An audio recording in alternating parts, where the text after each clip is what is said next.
atenção, irmãos.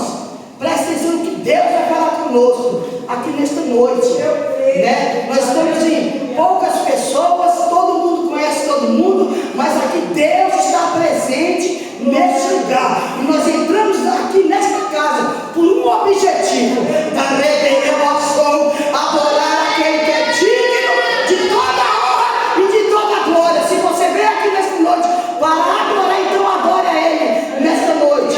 Aleluia. Vamos orar o servo do Senhor. Senhor, meu Deus e meu Pai, Senhor, está aqui, Pai, o teu servo. Nós sabemos, ó Pai, que Ele é amado, que já desceu do céu a tua palavra ao coração dele, Senhor. Fala comigo, ó Pai, porque por esses dias, Senhor, eu clamei a Ti. Eu, Senhor, Deus querido e amado, o Senhor irá falar comigo, irá falar a tua igreja. Não aquilo, Senhor, às vezes que gostaríamos de ouvir, mas aquilo que nós necessitamos ouvir, ó Pai. Senhor, toma o teu servo em tuas mãos, ó Pai, derrama sobre ele a mais e mais da tua unção e fala conosco através da tua palavra, Senhor, em nome de Jesus. É que eu te peço e te agradeço com a palavra do servo do Senhor.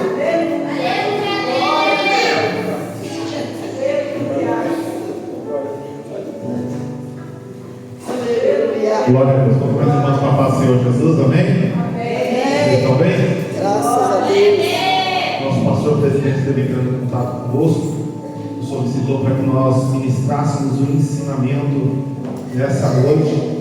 Para mim é sempre um prazer poder dar o culto de doutrina, mas eu até estava falando com o meu funcionário, com o Gustavo, e eu estava dizendo para ele que hoje provavelmente quem ia ministrar era a pastora Rúlia. Eu tinha convidado ele para vir aqui nesse lugar. Até cheguei a comentar do testemunho da serva do Senhor. Mas o Senhor sabe de tudo.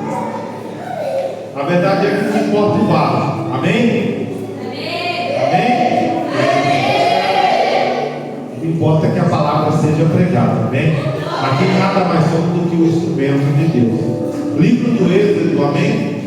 Êxodo de Israel, capítulo de número 30.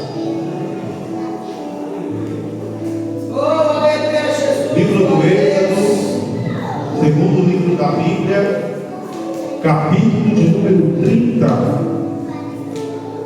Nós vamos ler a partir do verso de número 30. Fico muito feliz por o Senhor me permitir ministrar esse texto nessa congregação, amém?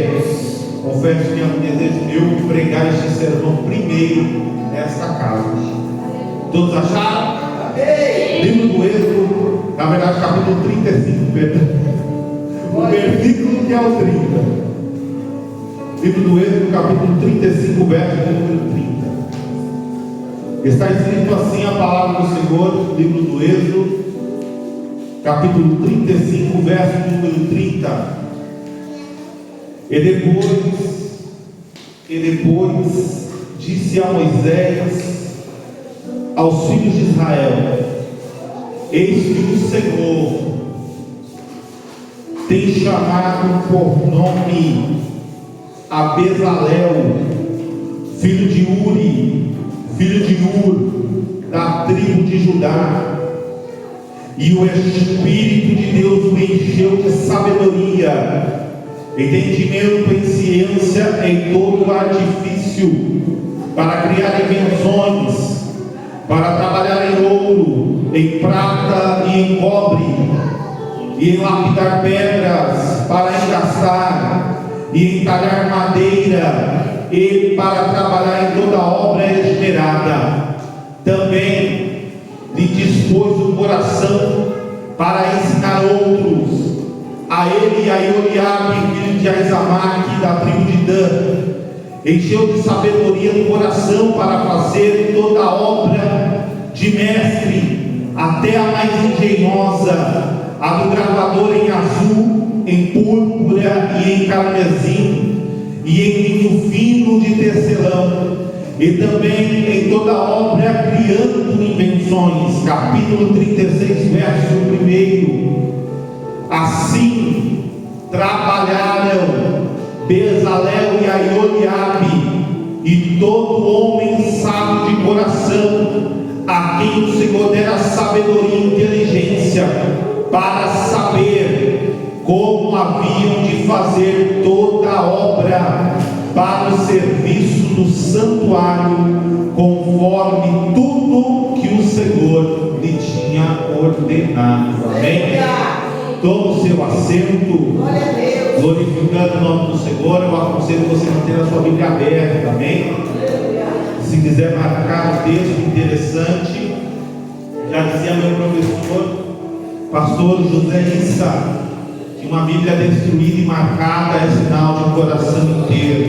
Amém? Não tenha dó de marcar sua Bíblia, tenha dó de não lê-la, tenha dó de largá-la na igreja, tenha dó de largá-la em casa, tenha dó de esquecê-la. Disso aí você fica com dó. Agora, de marcar, de riscar, de anotar um texto que você achou importante, disso aí você não tem a dó. E só para passar só um pouquinho fundo. Amém? Só um pouquinho, Deus abençoe. Queridos, a verdade é que o plano de Deus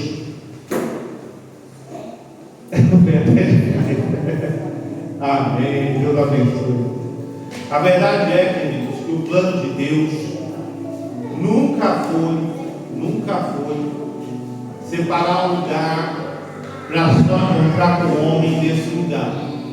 O desejo de Deus é que nós sejamos como Adão era antes da queda, que nós desfrutemos da presença de Deus todos os momentos de nossa vida, que Deus faça parte da nossa história, não só no momento ruim e também não só no momento bom. A verdade é que Deus, Ele não quer ser só um espectador da sua vida, Ele quer ser um participante. Deus quer que você peça opinião para Ele. Deus quer que você pelo menos pergunte para Ele o que Ele acha da decisão que você está tomando, da ação que você está fazendo. Mas, devido ao pecado, como está escrito no livro do profeta Isaías, que os nossos pecados fazem divisão entre o homem e Deus, por causa disso o Senhor criou um projeto, por causa disso o Senhor criou uma forma a qual o homem saberia que aquele ambiente ali seria um ambiente diferenciado. O negócio com a presença de Deus é algo tão tremendo e algo tão santo, que a Bíblia vai dizer que quando Moisés tentou se aproximar de uma das manifestações da presença de Deus através do fogo, quando ele começou a se aproximar, a Bíblia vai nos dizer que Deus repreendeu a Moisés, falou: para onde você está agora, tira a sandália do seu pé, porque o lugar que você está pisando agora é terra santa. O que Deus está dizendo para Moisés é: aonde a minha presença é manifesta, esse lugar é santo. Esse lugar não pode fazer de qualquer maneira, não pode fazer de qualquer jeito. E aquele dia o Senhor entregou uma lição poderosa para Moisés. Só que agora Deus tem uma dura missão: usar um homem para ensinar outro 1,5 milhão de pessoas a ter o mesmo respeito, a ter a mesma reverência, a entender que o lugar onde Jesus está é um lugar santo, a entender que o lugar onde a presença de Deus se manifesta é um lugar maravilhoso, mas é um lugar que requer cuidado. Como está escrito: guarda o teu pé quando entrar na casa do Senhor teu Deus. A Bíblia vai nos dizer que agora Deus entrega alguns estatutos, entrega alguns princípios, a saber, os 10 mandamentos, como centro de todos esses estatutos, e mais 603 orientações para que o homem se mantivesse santo na sua presença.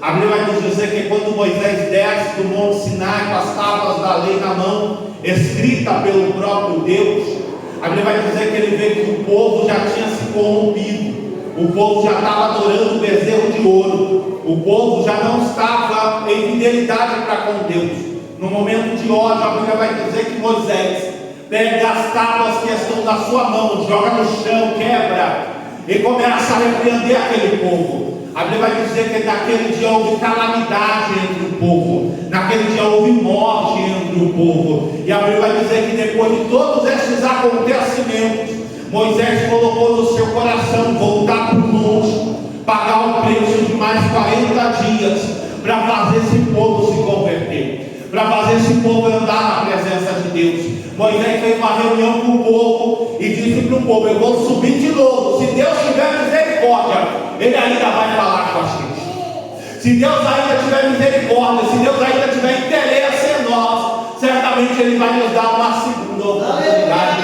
Moisés deixa seu servo Josué, filho de Nun, à beira do Monte Sinai. Ele faz uma marcação e deixa claro para o povo: da onde Josué está, ninguém passe, porque se passar, certamente será fulminado pela presença de Deus. A Bíblia vai dizer que Moisés começa a subir o monte e o povo está olhando aquela situação. Quando o povo começa a olhar e Moisés começa a sair de vista, a Bíblia vai dizer que uma nuvem de glória cobre o monte Sinai novamente. A Bíblia vai dizer que começa a relampejar, começa a acontecer trovões, o povo começa a ficar com medo, porque o monte Sinai começou a tremer, as pedras começaram a cair, e o povo falou: a presença de Deus está neste lugar, a presença de Deus voltou para nos ajudar, a presença de Deus voltou para nos ensinar, e a presença de Deus está.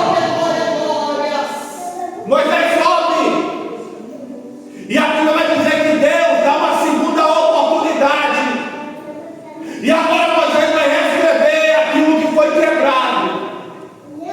E a Bíblia vai dizer que naquele mesmo momento Deus colocou no seu coração. No primeiro momento Moisés desceu só com as tábuas, mas agora Moisés vai descer como um segundo projeto. Deus observou o caráter do povo, o interesse do povo, e para lidar com esse povo tinha que ter um jeito. A Bíblia vai dizer que Deus entregou os mandamentos de novo da mesma forma. Só que agora Deus vai falar com Moisés o seguinte: Moisés, você trouxe papel? Você trouxe caneta, Moisés? Trouxe. Senhor, eu estou pronto. O que é que o Senhor quer falar conosco? Porque o que o Senhor tinha falado antes, o Senhor já anotou aqui nessas pedras. Para que o Senhor quer papel e caneta? Você vai descer para o projeto agora. E esse projeto, eu vou descrever algo que já está aqui nas regiões celestiais. Esse projeto vai ser um local aonde o homem vai entender que a minha presença é santa. Esse projeto vai ser um local aonde o homem vai entender que na minha presença não é de qualquer jeito. Esse lugar vai ser dividido em 3 partes. Quantas partes? Quantas partes? Esse lugar vai ser dividido em 3 partes. A primeira parte é a parte do sacrifício e da purificação. Nesse local o povo vai aprender o que é renúncia. Esse lugar nós vamos chamar átrio. Esse lugar é apenas um quintal da minha presença. Não é que a minha presença vai ser manifesta nesse lugar. Nesse lugar eu vou entender se o povo está apto a seguir em frente ou não. No átrio você vai colocar, Moisés, uma pia de bronze. E o bronze vai ter que ser polido, Moisés. Para você entender o costume da época. Hoje nós usamos o vidro como envelopamento, como espelho. Todo espelho que você vê nada mais é do que vidro com um envelopamento nas suas costas. E aí você consegue ver a sua imagem refletida. Naquela época os espelhos eram feitos de metal. O espelho basicamente, em grande maioria, era feita do bronze, era feita de cobre, era feito de bronze bem polido, bem polido, bem polido. E Deus vai ordenar a Moisés: faz a pia de bronze, porque quando o homem chegar na minha presença, ele vai ter que lavar a sua mão, ele vai ter que lavar os seus pés. E só é para ele parar de lavar quando ele não estiver enxergando a sua imagem mais. A pia de bronze deixava uma mensagem para o homem: como o pecado tem o poder de apagar a sua imagem, Também no átrio, você também vai fazer um altar de 1,5 metro por 1,5 metro. Este altar vai ter que ter alças, tem que ter forma para me transportar ele. E este altar vai ser um lugar onde o povo vai oferecer sacrifício pelo seu pecado. Porque esse povo vai ter que entender que todo pecado gera consequência. O povo vai ter que entender que todo pecado tem um preço. E neste lugar nós vamos começar a trabalhar para esse povo entrar na minha presença. E Moisés vai escrevendo. Terminou de escrever sobre o átrio, agora você vai escrever sobre o segundo compartimento, que é o compartimento coberto. Esse compartimento vai ser dividido em 2 partes. Eu vou descrever a primeira parte para você. Moisés está aqui a cadeira. Moisés, você vai colocar dentro desse lugar uma mesa. E nessa mesa você vai colocar 12 pães. Quantos pães? Quantos pães? Cada pão desse vai representar as 12 tribos de Israel. E também vai representar os 12 meses do ano, Moisés. É para o povo entender que tem palavra dentro do tabernáculo. E é para o povo entender que a palavra do Senhor ela se renova todo dia. Porque o pão não podia ser tão velho, o pão tinha que ser trocado diariamente. É para o povo entender que para cada dia do ano, para cada momento da vida dele, tem palavra preparada para o Ao lado esquerdo, Moisés, você vai colocar um candelabro com 12 braços, também representando os 12 meses do ano e as 12 tribos de Israel. Esse candelabro ele tem que ser de ouro banhado e ele tem que estar sempre aceso, para que o povo entenda que a minha presença vai caminhar com ele todos os dias, durante o ano, em cada lugar em que ele estiver. Também vai fazer um altar de incenso, e este incenso vai estar à frente da cortina. Quando você colocar este altar de incenso, este incenso terá que ser aceso. O sacerdote não pode passar à frente sem antes acender o incenso. Esse incenso representa a oração e a adoração verdadeira. Este incenso representa que a minha presença e a sua presença tem que subir para a presença de Deus aparecer dentro do ambiente.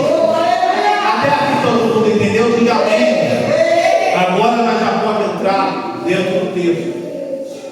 Moisés, o terceiro compartimento agora que você vai fazer, só vai ter um elemento dentro dele, que é a Arca da Aliança. A Arca da Aliança é o lugar onde você vai encontrar tete a tete comigo. Aquele que passar todas as faces que foi descrito aqui, ele vai ter direito a uma audiência comigo. Vai ter direito a falar tete a tete comigo. Vai ter direito a entrar nessa casa. Isso aqui é profundo. Vai ter direito a entrar nessa casa e sair com resposta dela. Você está entendendo o que Deus está falando com você? Esse projeto que eu contei para vocês aqui, que foi descrito para Moisés, é o projeto inicial daquilo que nós vivemos hoje, chamado igreja. Chamado para nós aqui tenda do encontro. O lugar onde a maioria de nós trabalhou hoje, se cansou, chegou correndo em casa com seus afazeres, mas correu para cá porque entende que este lugar é um lugar da presença de Deus. É um lugar onde a presença de Deus se manifesta. É um lugar onde nós obtemos resposta. Esse projeto aqui é um projeto muito lindo, a qual Deus colocou para que o homem, mesmo em pecado, mesmo em dificuldade, tivesse um lugar para conseguir encontrar com a presença de Deus. Só que a Bíblia relata que para construir esse tabernáculo, para construir este ambiente, existiam alguns requisitos, existiam alguns princípios. Queridos, eu quero que você preste atenção no que o Senhor Deus vai falar dentro destes últimos minutos dessa mensagem. Porque entenda que agora Moisés tem um projeto grande, um projeto que vai impactar nações, um projeto que, segundo a cronologia bíblica, hoje aqui tem em torno de 5.000 anos de idade, e esse projeto ainda está sendo contado. Então não é qualquer pessoa que vai poder botar a mão nesse projeto.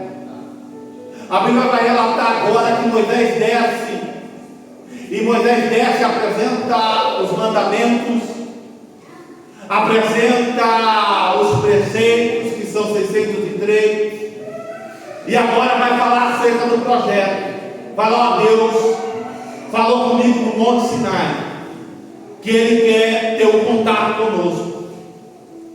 Só que Deus não pode caminhar no meio do arraial, porque nem todos que estão no meio do arraial estão em comunhão para com Deus.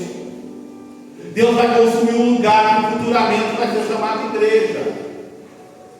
Esse lugar que Deus mandou a gente construir, Ele deixou tudo preparado. Quando você saiu do Egito, Deus já te deu a condição para você fornecer material para construir este local. E aí todo mundo se apavorou e falou: vamos construir então, Moisés. Dá cá o projeto. Me dá aqui esse negócio que nós vamos construir. E aí Moisés, capítulo 35, verso número 30, vai dizer para o povo: não. Evangelista Alessandro, não estou entendendo o que você está falando. O povo se prontificou a fazer. O povo se prontificou a se envolver. E aí Moisés vai falar: não. Versículo 30 do capítulo 35 que nós lemos aqui, vai dizer que depois que Deus entregou o projeto, entregou o sonho que Moisés falou para o povo, agora Moisés vai dizer ao povo: eis que o Senhor, eis que quem? Eis que o Senhor tem chamado pelo nome. Glória a Deus. Você vai ouvir aí profundo. Glória a Deus. Eis que o Senhor tem chamado pelo nome. Aleluia. Bezalel, filho de Ur, filho de Uri, da tribo de Judá. Evangelista, não entendi o que você falou. Calma que eu vou explicar para você. Queridos, a obra de Deus é para todos, amém? Amém. Amém? Amém. Essa porta aqui pode entrar um tenente da rota, mas nessa mesma porta aqui também pode entrar o maior traficante de Guarulhos. Nessa porta aqui pode entrar o pai de família mais exemplar. E também nessa porta aqui pode entrar aquele que abandonou sua própria família. Nessa porta aqui pode entrar o maior empresário da cidade de São Paulo. E nessa porta aqui também pode entrar um mendigo que hoje não sabe nem aonde vai dormir e não tem o que comer. Porque essa porta aqui foi feita para todos. Aleluia. Só que para trabalhar, para fazer essa porta funcionar, não pode ser Deus. Deus te chamou aqui nessa noite para dizer: estou te chamando para construir uma igreja. Aleluia. Ei, escuta isso aqui, que isso é revelação profunda. Deus está te dizendo, Deus te trouxe nesse culto de doutrina hoje para dizer para você: eu chamei você pelo nome para me ajudar a construir um lugar para receber todo mundo. É tremendo, queridos, porque a Bíblia vai nos dizer, Evangelho de Lucas, capítulo número 10, não me falha a memória, que um homem desceu de Jerusalém para Jericó, e esse homem foi ferido, esse homem foi roubado, e ele ficou caído. A Bíblia vai dizer que um samaritano, a Bíblia vai dizer que um samaritano, um homem idólatra, um homem que adorava, fazia adoração pescada, ele descia no meio do caminho. Ele viu o homem, se teve compaixão, colocou na cavalgadura, ajudou ele e levou para um local, colocou ele na estalagem, sim ou não? A Bíblia vai dizer que veio um estalajadeiro, e ele olhou para o estalajadeiro e falou: cuida dele, e o que demais ele gastar, eu pago quando eu voltar. Observe que para ajudar o homem, não precisa ter nome, não precisa ter cargo. Para ajudar o homem caído, não precisa ser sacerdote, não precisa ser levita. Para trazer o homem para entrar pela porta, pode ser até idólatra. É verdade.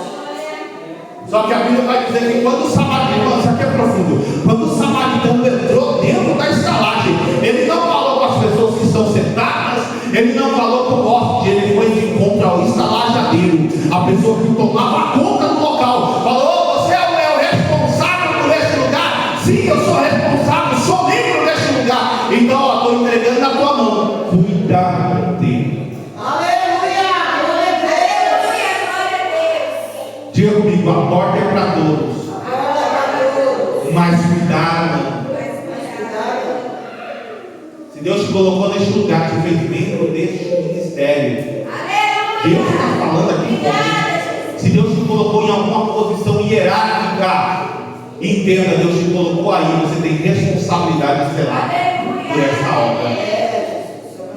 Deus chamou pelo nome. E queridos, eu vou dizer algo para vocês, de experiência do Evangelho. Tem pessoas aqui dentro que têm muito mais experiência do Evangelho do que eu. Não existe coisa pior. Não existe coisa pior do que uma pessoa querer fazer algo a qual ela não é chamada para fazer. Pastora Rosa, quantos anos a senhora tem no ministério? De Evangelho? 20 anos, né? Minha pastora está 20 anos, 21 anos, né? Eu estou perguntando de ministério.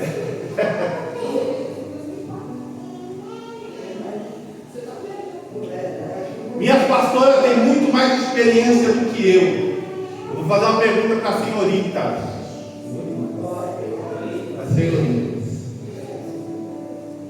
Já colocaram alguém em alguma posição? Ou já viram alguém em alguma posição, seja regência, seja liderança, não importa, para dirigir um determinado ponto, e essa pessoa começou a dar trabalho e terminou saindo da igreja? Já viram isso acontecer? Nos 20 anos deu umas 2 vezes pelo menos? Deu bastante? 2 por ano? Passou na outra? O apóstolo Paulo aconselhou o seguinte: guarda isso aqui com você, ó. Guarda isso aqui com você. O apóstolo Paulo aconselhou o seguinte: cada um na vocação, na vocação que foi chamado. Se for chamado para pregar, pregue. Se for chamado para cantar, cante. Se for chamado para reger, reja. Se for chamado para liderar, lidere. Se for chamado para coordenar, coordene. Se for chamado para ficar na porta, fique na porta. Faça o que Deus mandou e já está bom.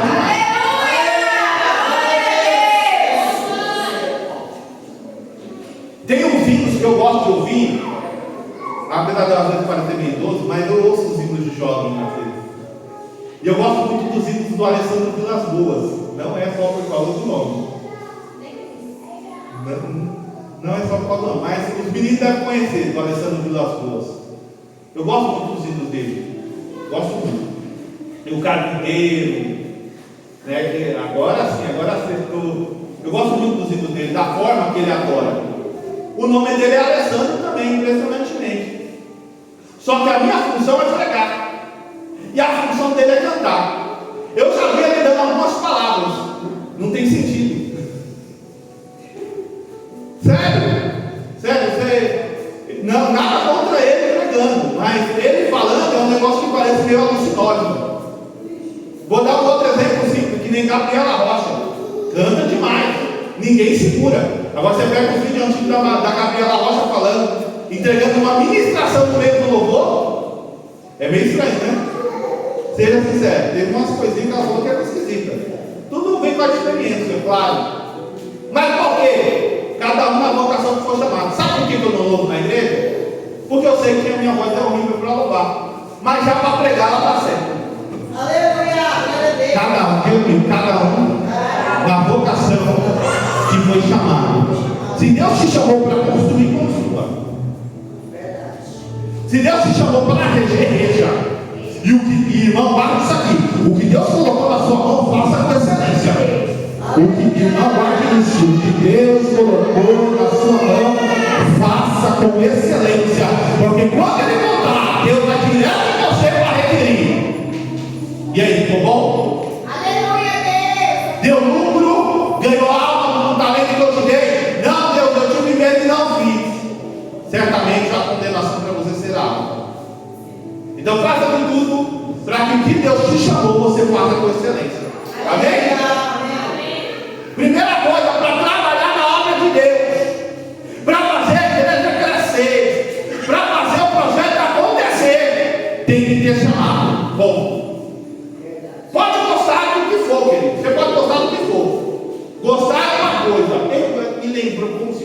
fora.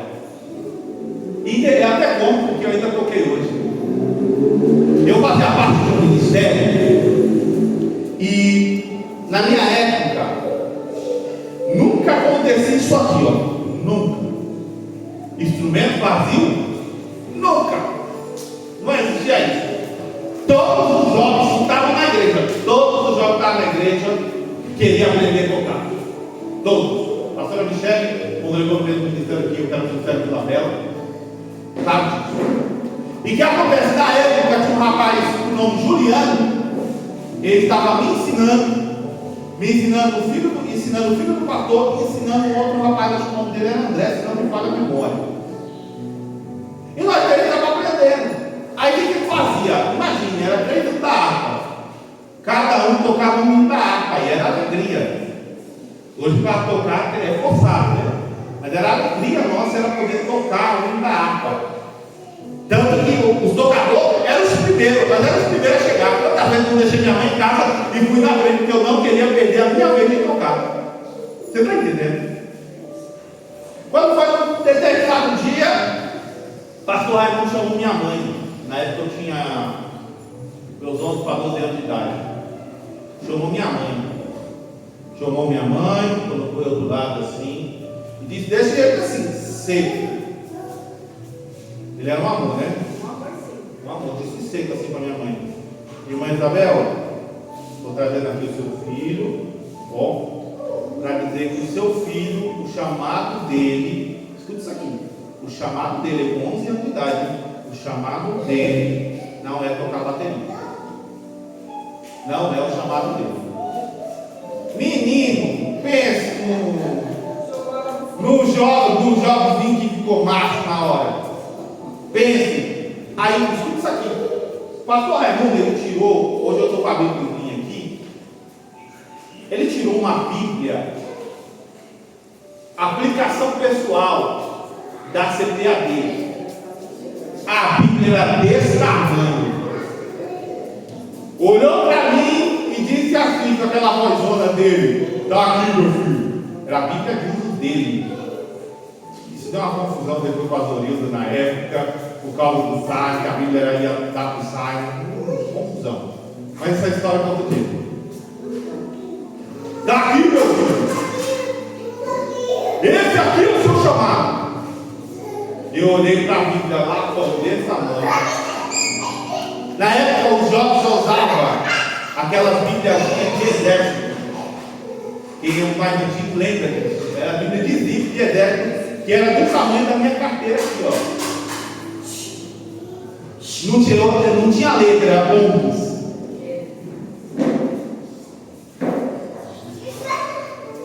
Menina, eu desci com aquela Bíblia na mão, macho, e só eu.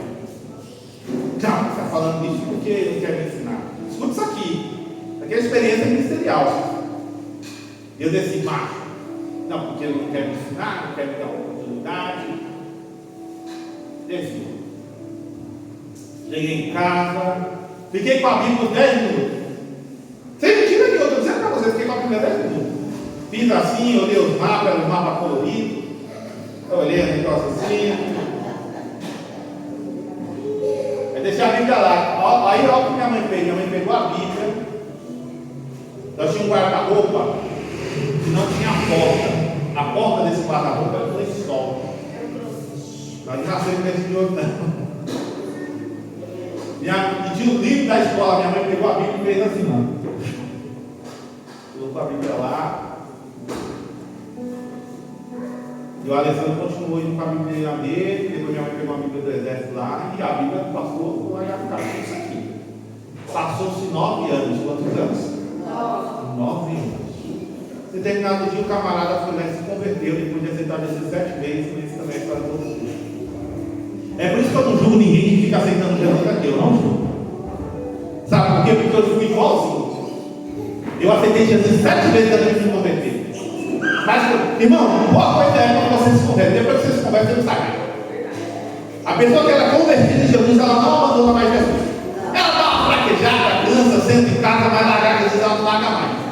Se a pessoa larga Jesus, é porque ela ainda não se converteu verdadeiramente, mas vai chegar o dia dela dando um pouco. Aí eu me converti. a Bíblia da leitura dos dias de hoje. Não aconselho essa Bíblia para ninguém. Para ninguém. Horrível. Ela só presta para você em casa. Horrível. Aí fui lá, comprei uma edição Promessas.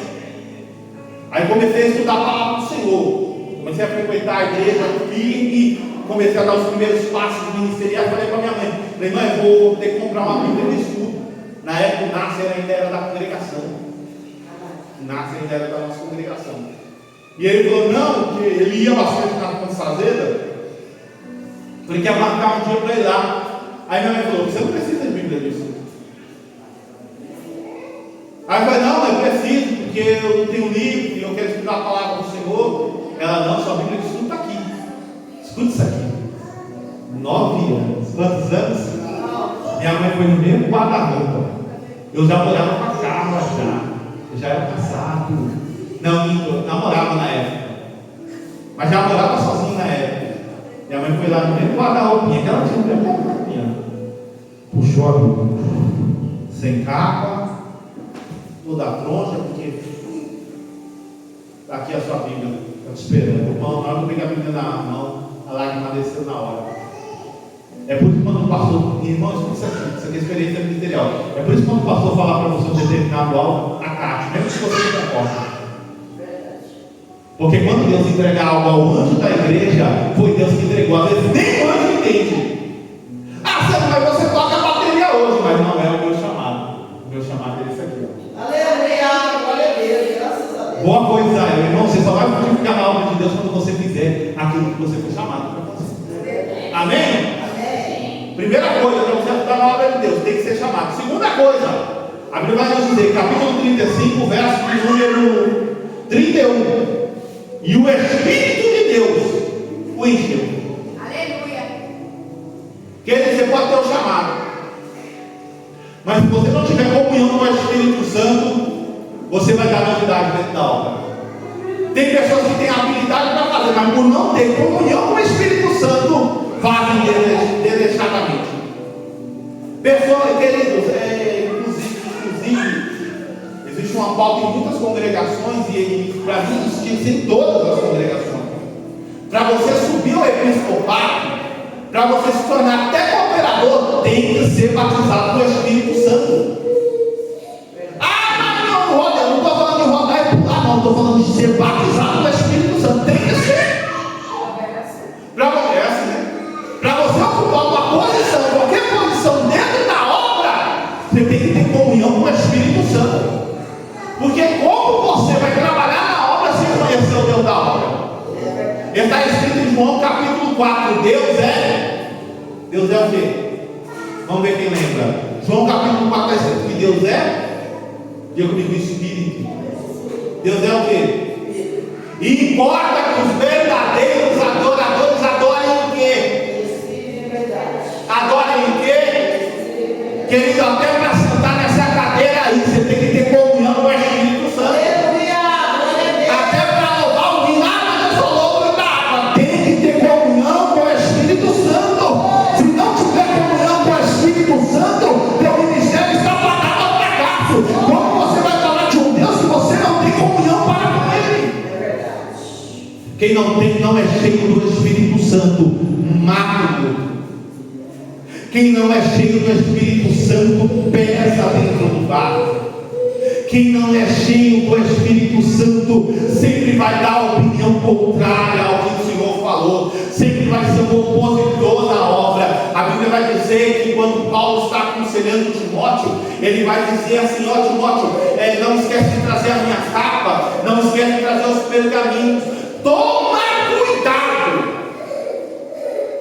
com Alexandre, o telhadista. O ladroeiro é telhadista. Toma cuidado com ele. Toma cuidado. Timóteo está pastoreando a igreja de Éfeso. Toma cuidado com ele. Porque a obra de Deus é para todos. Não se vim para ouvir a palavra dele, mas já estou avisando. Tome cuidado com ele. Que o Senhor lhe dê paga segundo as suas obras. Por que, Paulo? Porque resistiu muito às minhas palavras. Alexandre Latoeiro é uma pessoa que tem chamado, mas não é cheio do Espírito Santo. Deus te colocou aqui para ser cheio, amém? Diga comigo, talento não basta. Tem que ser cheio do Espírito Santo. Querido, escute isso aqui. O Senhor me permitiu pregar em muitos eventos dentro dessa cidade aqui. Me permitiu subir em muitos congressos, em muitos altares. E não tem coisa mais triste de uma pessoa que ela tem um talento, você sabe, essa pessoa tem um chamado e ela pisar no altar estando vazia. Não tem coisa mais triste do que você olhar uma pessoa, ela tem um talento vocal, ela tem a oratória, ela tem a hermenêutica, ela tem a homilética, ela tem o jeito, ela tem o conhecimento, ela tem amigos no meio, mas quando toma a oportunidade, não tem o principal, o Espírito Santo. Que te falte tudo, querido, mas que não te falte comunhão com o Espírito Santo. Até que todo mundo entendeu? Posso encerrar a mensagem? Mas eu falei que era 3, sim ou não? 1 minuto para me encerrar a mensagem, 1 minuto para me te falar do último. Primeiro, tem que ter chamado. Amém? Fique só no que fique só no que Deus mandou você fazer. Amém? Segundo, tem que ser cheio do Espírito Santo. Se você está meio vazio, se faz muito tempo que você não fala em língua estranha, você não sente aquele arrepio, faz muito tempo que você não dá lugar, está na hora de você fazer, que nem a pastora Rose sempre fala para nós aqui, está na hora de você descer uma madrugada. Seu joelho está muito lisinho, está na hora de você catar para fazer que nem os doidos faz aí, subir um bocado de joelho, só um pouquinho, é só 42 degraus, não mata você. Está na hora de você cortar o mato no meio da chuva e começar a chorar misturando a sua lágrima com a água da chuva, só para você entender. Deus está falando aqui, amém? Deus está dizendo para você: seu talento está muito bom, mas te falta Espírito Santo, te falta a engrenagem principal. E queridos, boa coisa é, a pessoa pode não ter o talento, não ter às vezes a vocação, mas se ela for cheia do Espírito Santo, quando ela tomar a oportunidade, a igreja é incendiada no mesmo momento. Diga comigo, tem que ser cheio. Diga comigo, tem que ser cheio. Querido, que te sobre talento, mas que não te falte o Espírito Santo. Isso é aqui, a Bíblia vai dizer: ele é chamado, ele é cheio. E o versículo de número 34: e também lhe dispôs o coração a ensinar os outros.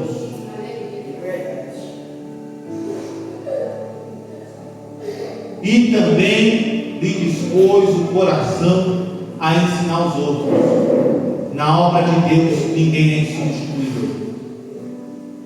Ei, sua obrigação é fazer que nem Elias fez com Eliseu. Se você vê que vai subir ou para o céu ou para uma nova posição, sua obrigação é colocar alguém no seu lugar. Obrigação. E é tremendo isso aqui, porque a Bíblia vai dizer que aquele que é chamado e é cheio do Espírito Santo sempre está disposto, ele não é egoísta, sempre está disposto a trazer outras pessoas para perto, sempre está disposto a ensinar alguém, a tirar uma dúvida, a fazer uma oração. Se você é usado em oração, esteja pronto a orar pelas pessoas, mas também esteja pronto a ensinar as pessoas a orar. Se você é ministro, como eu sou ministro, seja disposto a pregar para a pessoa, mas essa pessoa vem tirar uma dúvida com você e falar: olha, como que faz para estudar esse texto aqui? Seja pronto a ensiná-la. Se você é bom regendo, estamos com 2 regentes aqui hoje. Se você não, 2 não, estamos com 4 regentes aqui hoje, né? É isso? Posso ouvir um amém? Amém! Se você é um regente, o regente é nesse ponto aqui, é o departamento mais importante. Se você pegou a sua obrigação como regente é fazer o quê? Diga comigo, ensinar. Eita, isso aí você complica que minha mulher não é regente. Mas é melhor não acontecer com ela, né?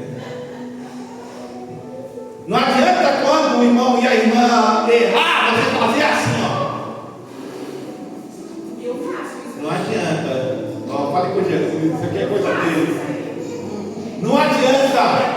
Sua obrigação, escute isso aqui, sua obrigação é ensinar.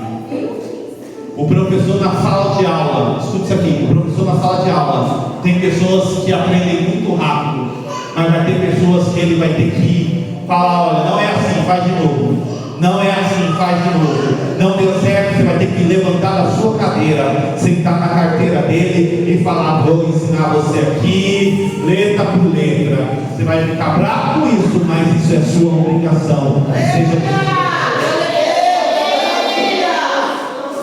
Diga comigo, eu serei disposto para fazer a obra crescer.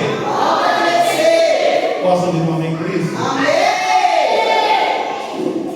Primeiro, tem que ser chamado. Segundo, tem que ser cheio. Terceiro, tem que estar disposto. Uma vez que você tiver esses 3 princípios, não tem como a obra de Deus não crescer. Ele vai dizer que depois que o Bezalel foi cheio, aí Eliabe foi cheio, a Bíblia vai dizer que outros homens também começaram a ser cheios, e Deus começou a operar a obra, e a obra começou a crescer. Quando nós fizermos a nossa parte, tenho certeza, vai ter briga por cadeira aqui dentro. Amém? Aqui eu encerro a oportunidade em nome de Jesus. Queridos,